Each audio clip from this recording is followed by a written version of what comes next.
Hi guys, andito kami ngayon sa Mahabo at andito kami sa bahay ni Nanay. Ito yung napituhan kayo ng baha, Nay? Hanggang saan yung tubig dito, Nay? So hanggang hanggang bewang ang tubig. So ito yung guys, napiktuhan talaga yung nila, yung bahay. So nag-evacuate kayo, Nay? Sa Tapas. Sa Tapas? Saan kayo ba nag-evacuate? Sa eskwela. Hindi ba nabutan ng doon, tubig doon? Wala. Okay. So mabuti naman. Pero yung nila, yung bahay nila, ang likod lang is Agusan River. Hindi ba kayo natatakot dito, Nay? Parang Takot na. Kainin. Okay. Nakakuha naman ni Diri. Nakabuhat naman. Lisod na. Oo. Look na dito. Murag kuya. Murag kulbaan ako basta magbaha. Tatakot si Nanay na baka pag bumaha pa is malamo na to yung nila bahay sa baha kasi likod lang talaga ang tubig. Delikado yung lugar. Pupunta kami dito kasi titingnan namin yung mga lugar kung nangyari dito. So kahit pa paano, malay mo may makakita dito sa video na may gustong tumulong, di ba? Pwedeng makita dun sa loob, Nay? Tingnan mo yung daanan nila. Sige lang. Madulas. Madaanan.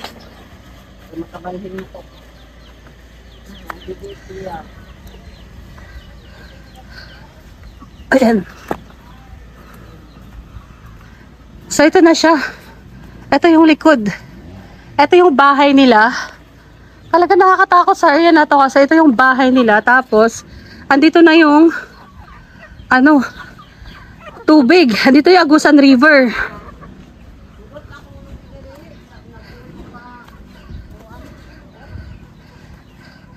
Ayan. Ito na yung tubig. So paano, Nay? Ano yung sinabi nyo, Nay? Lubi ko. Napulo ka mo. Okay. So 10 nyug daw. Wala na, naubos din daw. Nilamon na ng tubig. So saan pala yung nyug nun, Nay, dati? Diri, tanong na mo. Dito lang. Ito pala yung lupa ba? Saan pa yung lupa? Ito pa. Doon pa? Oo. Lumaki talaga yung tubig. Tubig. Pero kung umano na yung tubig, humupa na yung tubig, hindi na to aabutin ng tubig dito or may tubig pa rin talaga dito? Everyday may tubig pa rin dito? Wala. Layo. Malayo ng tubig. Dito na. Pero malalim na to dito, banda, Nay? Lalim. Basta kuhan ka ng baha. Pero kung maghubas siya, wala. Siguro na dapit. Ganun. Gadako. Nagdako ng Agusan. So, ang laki pala talaga ng tubig. Ayan, guys. Ang laki. Talagang delikado na yung lagay nila. Itinignan na ba to ditong area nyo? Kasi, ayan, Sino kasama mo dito, Nay, sa bahay na to? Ako po, nakoy ako. Duha ka buwok. Ikaw lang mag-isa tsaka yung apo nyo? Oo, balo naman ko. Okay, patay na si tatay. Yung mga magulang ng mga bata. Dito man sila, gidala man sa kuan. Itong akong anak, to, sa Pilsaga sila nagtrabaho. Wa sila kababa kay baha lagi. Ang ilang balay na dato. So bahay nila yung doon sa kabila? Okay. Yung magulang ng mga bata, yun yung yung may-ari ng bahay dyan?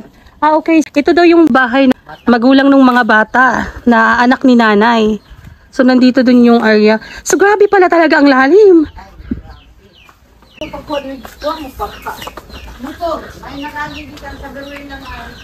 Ayan. Dito po sila ng hulong. So kayo nakuha, Nay? Motor. Kinuha kayo ng motor. Saan dumaan yung motor? Dili naman ang tubig, taman. Nindog po, dili na ang tubig, taman. Nauna na yung tubig. So dyan na yung tubig? Dili na gud sulod na. Pumasok na. Motor nagagi, akong gising kita niya. Tabangi mi dire kay laom na gyud kay happy. Pero nung nakita yung malalim na to, yung papasok na dito sa taas, hindi kayo nag-evacuate? Walang nagsabi sa inyo? Kapitan. Sinabihan na kayo? Abot dire sa tubig sa akong higdaanan. Dahil man ni akong higdaanan kay pamahuman akong balay. Nagbakwit na ko mo to, naninggit na ko nga bakwit na ko. Ako, pag nalalim na ang tubig, Nay, dapat mag-evacuate na kayo kasi hindi natin alam. Baka mamaya biglang lumakas palalo ang tubig. Talagang hindi na kayo makaalis dito. Nagyun. Saan dumaan yung motor? Papunta? Dito. Dito. So may daanan pa doon? Pwede pa doon Oh, sa pwede daan? Pa. Oh, pwede pa. Ah, okay. Dumig mga dala na mo dito. Ay, lagi kayo. Abot na mo sa tapas, basa mi tanan. Ganun Abot na ba? mo dito sa tapas na sinili nga. Asawa ni Romig. Oh, yung auntie namin yung sinasabi ni nanay. Pamana siya. Na, Oo. Dito nilang balay. Oo. Ay, dito po sa ila. Tagaliog doon. Ah, talaga? Kasi hindi pa kami nakapunta doon. Actually, dumiretso lang kami dito muna. Kasi tingnan namin kung ano, makapasok ba yung sasakyan dito. Tsaka, Dili makasunod dito. doon, hindi na. Kasi, before, dito kami nakatira. So, bata pa, mga 13 years old. Ay, mababait naman ng mga aso. So, pero kasi before, parang ang liit pa ng Agusan River. Itong Agusan River na to, sobrang liit pa talaga ng area na to. Pero ngayon, makita nyo, parang dagat na, no? Ang laki na ng tubig. Saan ba to papuntang tubig na to? Butuan. Oh, Butuan. So, grabe. Isa lang kayo sa mga nasa lantat. Ang dami pa talagang naapektuhan, no? O yung mga pananim nyo na, wala naman kayong mga palayan. Mga palayan. Daot naman ang abot lang. Bawas pa na. So, yung mga palayan na yan, Nay. Namay kuan sa diian na. Ganun ba? Okay. So, kung ma-failure siya, kahit pa paano, by DA na tutulong at magbibigay ng similya. Abono. Okay. So, may may DA pala. Ilang araw kayo nagstay sa school? Tulog. 3 araw? Grabe. Tulog ka gabi. 3 gabi. So, ang dami nyo dun sa school? Dami eh. So, paano naman yung pagkain nyo? Magluto sila. Magluto silang kanon, maggulay silang kapaya, sa gulay nilang tinapa. Kami kay nagdala mang bugas yung gamay. Magluto pagsuka ako kay kumusalig, kagut man ka. Oo. Pero yung mga luto na yon libre yon. Sino naman yung mga nagluluto doon? Mga kagawad eh. Okay. Yung bait pala ng mga kagawad. At hindi pala kayo pinabayaan. SB sa Santa Sipa. Nag-aras kaldo sila. Okay. Magabi Mabuti nakapasok sila kasi nung pumunta kami last time, 4 days ago, 3 days ago, wala na, malalim na, hanggang Aurora na lang kami. Hindi na kami nakapasok. Sabi ko, malalim na dun sa sa Kaya na daan. sila kuhan ka ng rescuer. Okay. Rescuer boat. Okay, nag-boat sila. Abot gani si Mayor diha. Pumasok din si Mayor. Sinong Mayor yun? Kuhan si Simon nga kagyat. Mayor ng Santa Josefa. Okay. So pumunta talaga si Mayor, nagpadala ng tulong. Wow, ang bait naman ni Mayor. Hatag sila sa mga tambal. Hatag sila tanan. Hala, arrange mga tao sa. Ay, Dali okay. mangpod sila kay kuhan man. Ano mga basa mangpod sila. Oo, kasi talaga mabasa kasi lakas ng ulan. Talagang pumunta sila kahit malakas ang ulan. Ito nga. Pasalamat po may nga nakakuan may paracetamol kay maglabad among ulo, mga vitamin. Okay. So, sabi ni nanay, yung mayor daw pumunta daw dito at nagdala daw ng mga relief goods. May mga gamot at saka mga vitamins para sa kanila. Kaya kahit maulan, talagang sumugod si mayor. So, mabuti naman hindi talaga sila nanay napabaya at hindi kayo nagutom doon, no? Wala. Okay. Anong pangalan nyo, Nay? Susan. Ilang taon na kayo dito, Nay? Ilang taon? 63 na gud ko dito. Dito? Itong bahay na to? Talaga? Niya akong balay. Miga, kani gid akong balay. Madaan. Okay. So ito yung bahay ni nanay nung pasok kami sa loob, Nay, ha. Ito yung bahay ni nanay. Mo ni akong balay. Ito yung bahay ni nanay before. Tapos pinalibutan na lang ng simento. So hindi pa natapos. Balo na si nanay, wala siyang wala na siyang asawa. Kailan pa namatay yung asawa niyo, Nay? Tugay na 18 anyos na. Tugay, tagal na. 7 pa yung edad. Hindi kayo nakapag-asawa, Nay? Suko ako mga anak. Bakit naman? Kung may makasama ka, di mas maganda yun, Nay. Karon nga nangamin yun na sila. Parang gusto na nilang Tagaan ako nila sa ilang mga anak. Ilang taon ka na ngayon, Nay? Ako 63. 63. 63 years nga daw siyang tumira dito. So, maliit ka pa, Nay. Nandito ka na talaga. Oo, lumad Grabe. Ilunggo ka talaga, Nay? Uy, wow. Mga manok mo to, Nay? Oo, manang di ko gusto mo lakaw kay basig kawato yung tao. Anong ginawa mo sa mga manok mo nung nung nag-evacuate ka? Ibukpatong na ko sa lamesa. Di ba namuluksok kung na Agibili na dire. Naapoy ako din ng Ha? Iniwan niyo yung Apo na ako. Iniwan niyo yung apo niyo dito habang nag-evacuate kayo? Uy! Dili ra gani siya. Naku na, delikado yun. Pagka ganon ako. Naaman sa iko, naaman sa iyo ba si tatay na iting at tagabi dito sa mahabong yun. Eh, diri man po diyang mga hayop. Naku na, next time kasi huwag niyong isipin yung hayop, no? Kasi hindi natin alam, baka biglang lumaki yung tubig. Pag lumaki ang tubig, patay ang tao, ang hayop. Dako nagyod. Wala din, wala silang magagawa dun sa mga hayop na yun eh. No. Ay, kawawa naman. Jacket, wala. Wala din. Wala. Ay, dapat naging ready sila next time talagang hindi. Mabakwit nami. Abtik Ang mo ka mo lang, tubig diha, taga diri na. Abtik mo ka mo lang eh, pero mabisan pag abtik mo. Wala, kahit ganong kagaling lumangoy yung anak nyo tsaka yung naiwan dito. Didelikado talaga kasi kung makita nyo, napakalakas talaga ng tubig dito. Busog. Busog yun. Oo. Lago-bulanggo ng mga bunot. Gapnod. Ay, ha, grabe. Grabe. Ay, tapos, ang ano pala, yung mga kahoy, imagine mo kung lumakas yung tubig, tapos ang mga kahoy, syempre, kasi malakas ang tubig, dadalhin dito, Oo. ang mga kahoy. So, pati ito, matamaan tong bahay nyo. Ah. Delikado. Wala pa nila ka sa likod. Oh, wala. Tama yun. Oo, sigurado kasi kanal na dito. Oh. Tingnan nyo guys, kasi etong area na to guys, ito bahay nila nanay ha. Ang area na to, kanal na yan. Oh, kanal. Kanal yan dyan. So kung wala talaga tong wala tong mga saging na to at mga kahoy dyan, sigurado, kung may mga naanod na mga kahoy dahil sa sobrang lakas ng tubig, pwede diretso sa bahay nila nanay. At pwedeng was out tong bahay nila. Bulak na ako, hurot. Oo. Mga bulak. So, wala kayong planong lumipat? Ng area?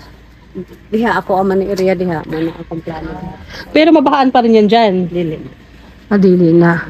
Okay. So, Baan ko kamay. yun lang ang problema. Malagi nang na problemahan lagi ko kay nako nga sus. Mobalhin ko sa akong balay makun sa mangkuani magkuy kwarta ikasuhol sa balay. Yun yung problema ni nanay daw.